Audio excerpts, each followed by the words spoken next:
तर या महाराष्ट्रातल्या लोकांचा इतिहास आहे. अरे आमच्याच मातीत येऊन आमच्याशीच माती मोरी करणाऱ्याची याच मातीत माती केल्याशिवाय परतत नाही बघ, तर नाव नाही सांगणार शिवबा म्हणून. खान हक्क मारितो हसरी, हक्क मारितो हसरी, रोखून नजर जिरा जिरा रजी, जिरा जिरा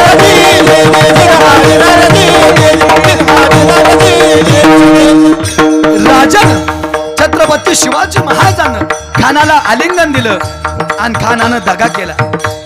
खानदा अभिमान मानाला, कतरीचा वारकन केला, खरखर आवाज झाला, चिनखत होत अंगाला, खानाचा वार फुका गेला. खान यडबडला. इतक्या छत्रपती शिवाजी महाराजांना संधी साधली. पटमध्ये बिचमा ढकलला, बगनाक्याचा मारा केला, करटारा फायला पोटाला, खानाचा कोतळा बाहेर आला आणि खान जागीच गतपान झाला. आणि अशा